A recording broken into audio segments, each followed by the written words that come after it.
Joining me now, former presidential candidate Dennis Kucinich. Good morning to you, sir. Good to have you here.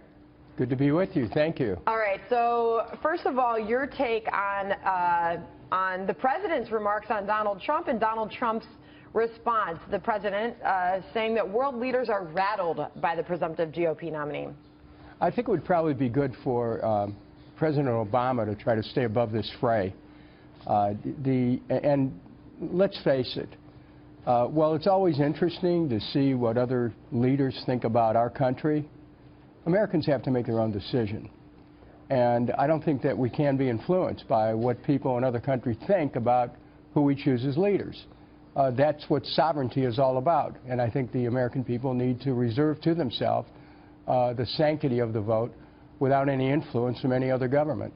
And look, you know, you heard in response to his words, including rattled, these world leaders, and Donald Trump and many of his supporters stepping up for him and saying, hey, it's about time some of these world leaders are rattled by a U.S. leader. That being said, we have been looking at images of this historic visit by President Obama to Hiroshima this morning, this part of his Pan-Asian tour. Do you see this as an apology?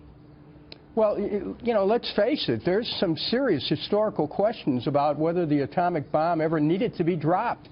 I mean, there are military experts who weighed in early on and raised questions about whether the U.S. needed to drop that bomb to win the war. You know, and I've raised those questions in Congress. I think it's important that President Obama is in Japan. I think it's important that he has laid a wreath in commemoration of those who died. And I think that it's important for the United States to move to try to heal this very deep, emotionally painful matter with the Japanese people. Yes, we fought Japan in a war. And yes, you know, all of our, you know, their generations, many relatives of those who are watching right now may have perished in that war. But nations try to move on. And they have to find a way to reconcile, to come to some form of peaceful settlement of these historical events. And in this one, where I generally, you know, I'm skeptical of President Obama's international policy, I think it's an important move that he made, and I certainly support him on it. Jack Otter from Barron's is here with a question. Dennis, is it possible to draw any lessons on current diplomacy and war from Hiroshima? Often when we look to World War II, you see the Nazis, you see the Japanese, and in both of those cases, we cut off the head of the beast, whether it be Hitler or the Japanese military, and the people, of course, were ready to move on, and we have a much better world for it. With terrorists, it's not that sort of thing. You cut off the head, as we see with the Taliban, and a new one grows in its place. Is there anything we can learn about today's warfare from that experience? Well, first of all, diplomacy is a way to resolve issues. We know that some of the wars that the United States has chosen to get into in the last few years have not been very wise. We have to look for nonviolent ways of conflict resolution, or else we're all going to perish. And it's particularly true in a nuclear age.